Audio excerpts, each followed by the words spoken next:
Peggy 16.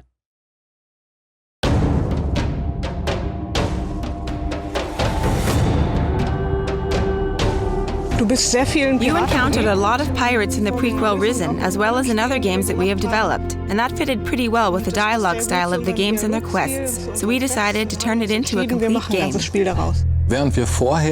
Previously, we tried to establish as many facets as possible with an equal standing. This time, however, we focused very much on the pirate setting, not least because you are left with almost no choice but to join the pirates.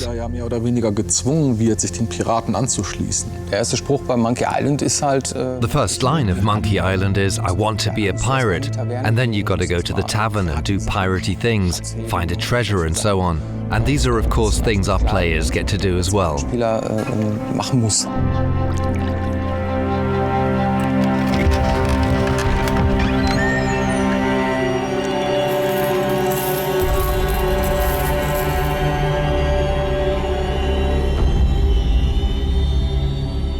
Wie man hier sehen kann, wollten wir raus aufs Meer und durch diese Schiffsreisen halt ein tropisches und exotisches Piratenspiel erzeugen. Hier haben wir die Startlocation. Hier lernt man das Spiel kennen in einem Tutorial. Du kannst dann am Anfang ein paar Monster plätten am Strand oder so, in der letzten Bastion der Menschheit. Du fährst dann auch ziemlich schnell dann mit dem Schiff rüber zu der ersten Insel, die dann schon etwas größer ist, wo es auch zwei Lager gibt, einmal von der Inquisition und einmal hier hinten das Piratenlager. Da wird die Welt ein bisschen größer. Wenn du dich den Piraten angeschlossen hast, dann kannst du dann mit dem Schiff direkt mit den Piraten zu dieser Küstenregion auf dieser Seite dann hinreisen. Die Welt wird immer größer und von da ab hast du dann irgendwann, hier kriegst du dann dein eigenes Schiff und kannst dann auch andere Inseln dann weiter bereisen. Es lohnt sich auf jeden Fall am Ende des Spiels, im weiteren Verlauf des Spiels dann auch nochmal Locations, die man schon bespielt hat, nochmal hinzureisen, weil es da auch noch mehrere Quests gibt, noch im hinteren Bereich des Spiels. Also wir haben damals angefangen. Back then, we started with the prototypes.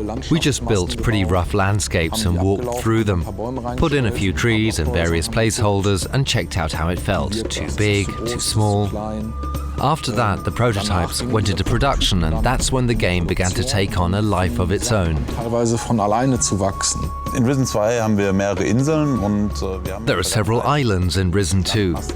In the past, we built the game landscape by hand. That's a lot of work.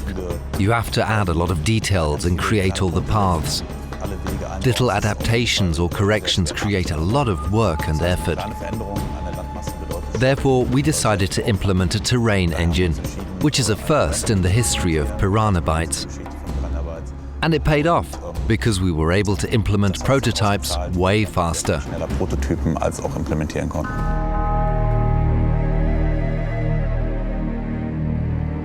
Beim Projektanfang von Risen 2 ging es erstmal darum, ein Setting zu erschaffen.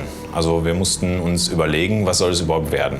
Wir wollten halt dieses Regenwälder-Setting haben, karibisches Setting.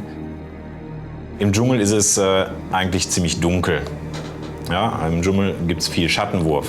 Es gibt unterschiedliche Baumhöhen und es gibt viel Bodenvegetation.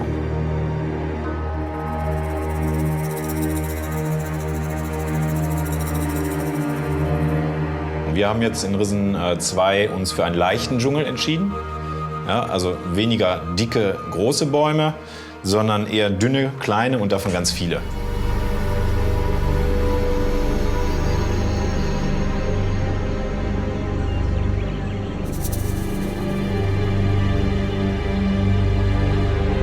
Also wir sind ja hier im Ruhrpott und so viel haben wir nicht hier, was wir uns selbst anschauen können. Ne? Aber ein paar Wälder haben wir schon und da ziehen wir schon mal selber los mit der Kamera.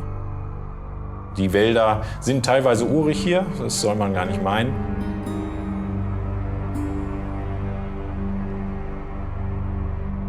Es ist wie immer gewesen. It was the usual struggle of making it neither too big nor too small. We tried to keep things balanced out. On the one hand, you've got to create a world that's big enough to make it plausible that you require a ship to get from one scene to the next.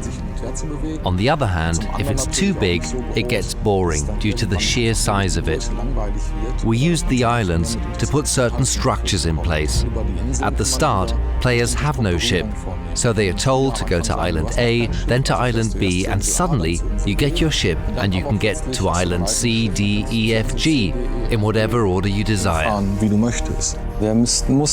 We had to think about how to give each island its own unique character, so that every time you set foot on a new shore, you'll find yourself in the same situation, washed up onto an unknown island as in Risen 1.